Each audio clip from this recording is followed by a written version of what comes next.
Welcome back. My name is MrSchroeter, and today I'm here to give you guys some insight on 10 things that you should know before you begin working for a rideshare company, whether that is for food delivery or for offering rides like through Uber or Lyft.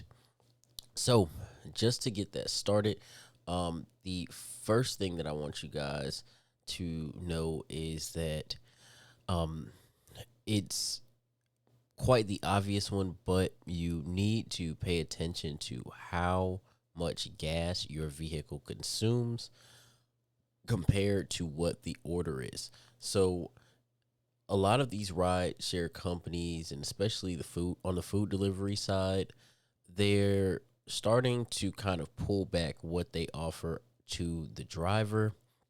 And a big factor of that is going to affect you when it comes down to your actual income, because you have to calculate in, especially with these rising gas prices right now, whether or not it's going to be worth it to you for you to drive that far, complete a service, and as well as take that hit in some of that service going to gas.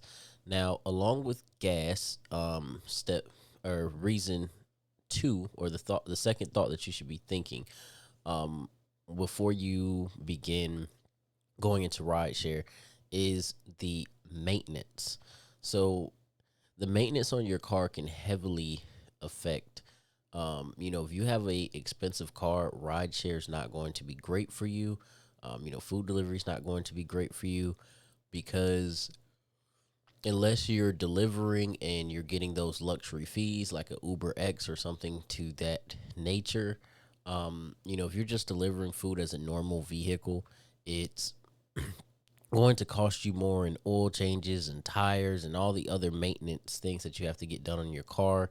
Then it's going to for driving a cheaper car. So that's something to always think about. Think about the car that you're driving.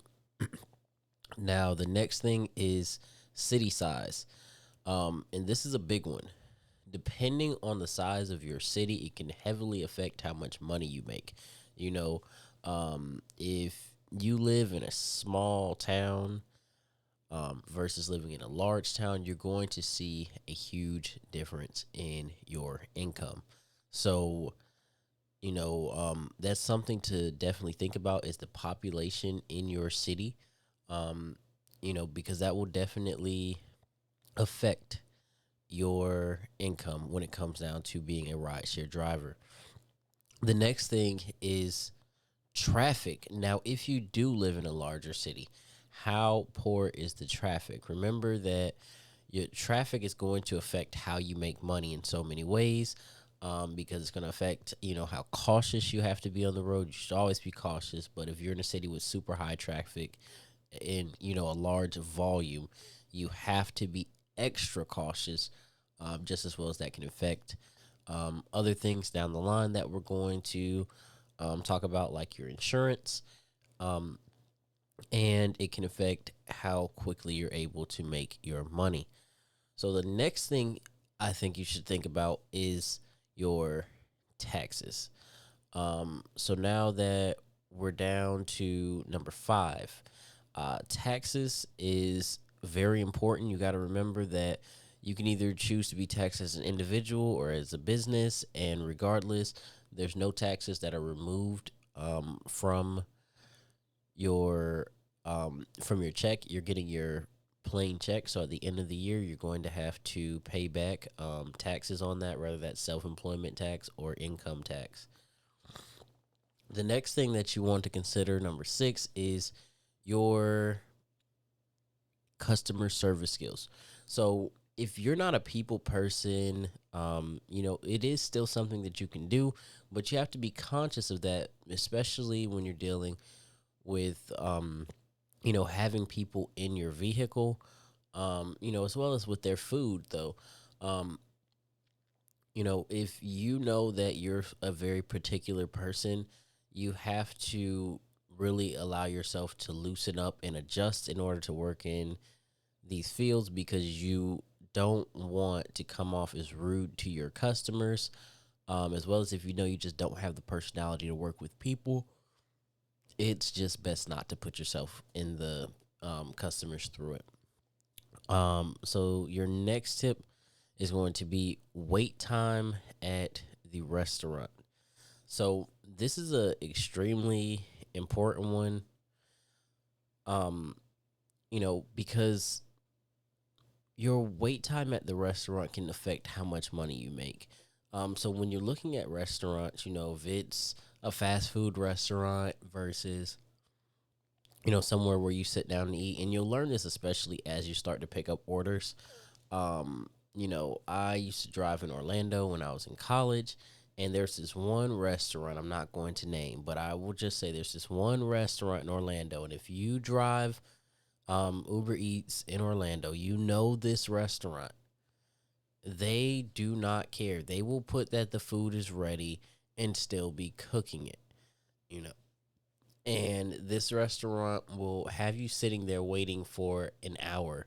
No compensation, no free food, no drink, no nothing. So you're just sitting there waiting. So feel free to cancel orders when you have restaurants that are rude and do things like that unnecessarily, and make sure that you report them so that other drivers don't have to go through that same experience, because they should only be reporting that the food is cooked and completed when it is cooked and completed to pick up.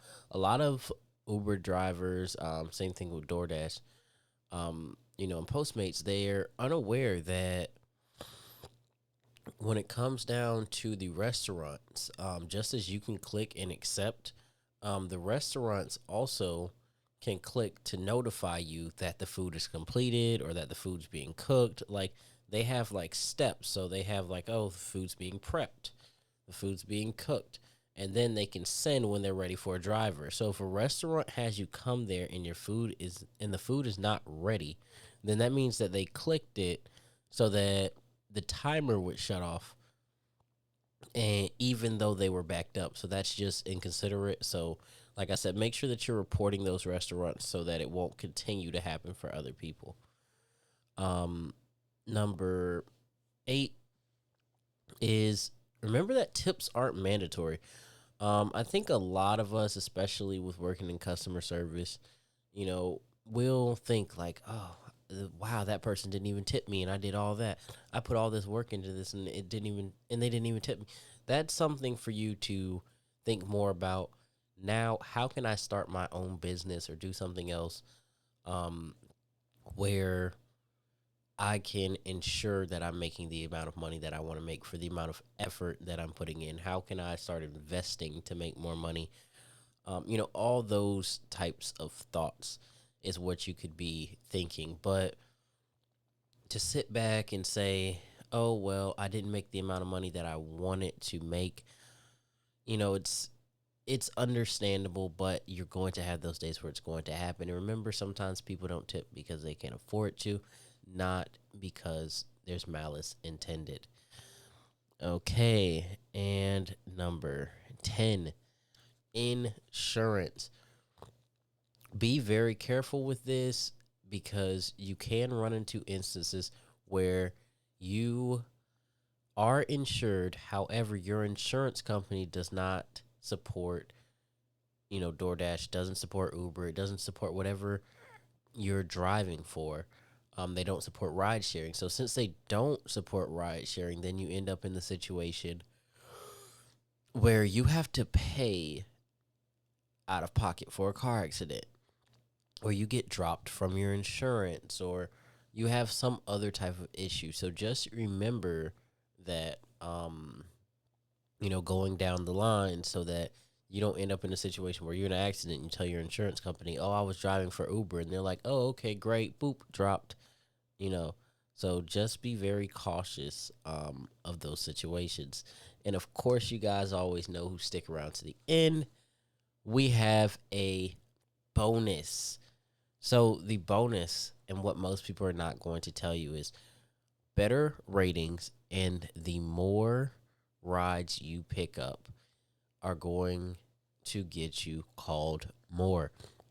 So right now I have a 5-star Uber account. So if I decide to go and get in my car and turn on the Uber app, I have immaculate ratings and multiple ratings.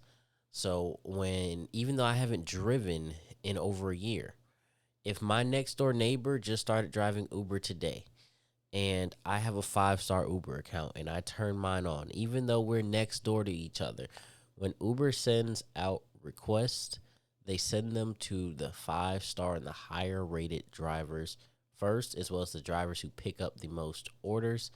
Then they send them out to the other drivers. So sometimes you don't want to be picky, but you may want to take those bad routes because sometimes those routes may be the ones that have higher cash tips. Sometimes those routes may put you into a neighborhood or a place that is going to get you into higher or bigger tips. And sometimes you just want to keep your ratings and your numbers up for acceptance, because the higher your acceptance percentage, the more rides that get sent to you. So, with that being said, as always, thank you guys. Please don't forget to like the video if you've watched this far, and let me know if there's any other videos that you guys want to see coming up in the future.